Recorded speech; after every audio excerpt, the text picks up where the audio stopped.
Chapter 32. Taiyu was up very early. I heard him rustling about and slipped out of bed to join him. Good, he said with a smile. I didn't want to wake you, but I was hoping you'd get up. He beckoned me to follow him and led the way to the workshop area. We have a job to do, he said. I knew what he was thinking. Together we dragged the Rosa Sharon tree from under the eaves. It was still scrawny, but it had grown and was once again as tall as I was. By the front door, I said, in place of honor. As we worked to transplant the tree, Taiyu asked, Are there any flags? I think we should fly a flag at our gate. Uncle would like that, a flag to greet him. Uncle, I'd made up my mind at last. He would hate it if I felt bad every time I thought of him. Amoni was right. I would never forget what had happened, but I had to forgive myself if I wanted to think of him with gladness. No, we don't have a flag, I said, but I'll sew one for you to put up. He nodded. I stopped digging and looked up at him seriously. I saw Uncle's shop in town. It's boarded up. Yes, it's been vacant all this time, but Abjui refuses to sell it. He wanted to keep it for when Uncle comes back. For the thousandth time, I wondered what that would be. The war had changed so many things. Uncle gone, Tomo gone, Junshin gone. Her family had left town immediately after the Japanese surrender because anyone who'd helped the Japanese was in as much danger as the Japanese themselves, maybe more. I didn't know where they'd gone. I didn't even have the chance to say goodbye to her. I hoped with all my heart that she would write to me one day and let me know she was safe somewhere. We were quiet for a little while. Then Taiyu said, I was thinking of training to become a printer myself. I could run Uncle's shop for him until he gets back. That's a very good idea, Opa. The press is still there. You know, they use it a lot, but then it broke and no one could fix it. Taiyu grinned. I know what he was thinking. Only Uncle could fix that old press. I helped him lots of times, he said. Maybe I could figure it out. I nodded and he went on.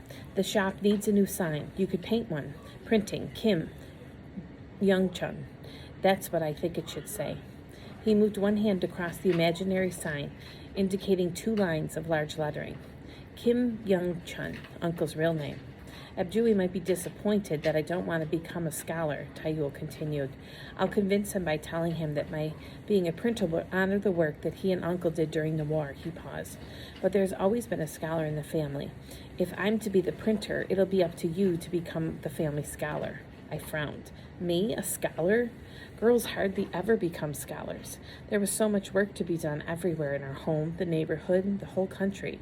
It was hard to imagine a time when books and studying would be important again. Still, Taiyu had come back from the dead, and that made it seem if anything were possible. I felt myself start to smile. Taiyu smiled back at me, picked up the shovel again. I took the trowel and we continued our work side by side. Soon we were finished putting the little tree in its place by the front door. Taiyu fetched a bucket of water for it. Let's not tell Omoni about this, I said. Let's just make it a surprise. He agreed. After we put the bucket and tools away, I turned to him and said, If you're going to be a printer, we have a lot of work to do. We? He asked. Have you changed your mind already? Do you want to be a printer too, instead of a scholar? No, I laughed. Come inside and I'll show you. I collected my diary and pencil, went to Taiyu's room, and sat on the floor beside him. I've been working for Abjui for a few weeks now, I said. I'll show you what I've learned so you can catch up, and then we can study together. I wrote something and showed it to him. You'll be a terrible printer if you don't know how to read and write, I said in a stern voice, but I couldn't keep the smile from my eyes. He started to answer indignantly. What do you mean? Then he saw my face, stopped speaking, and glanced down at the page. Ga, na, da, I said softly. Ga, na, da, he repeated, his voice barely a whisper. The first 3 letters of the Korean alphabet. We looked at them for a long moment. Then I handed Taiyu the pencil and watched as he copied the letters in a neat row under mine.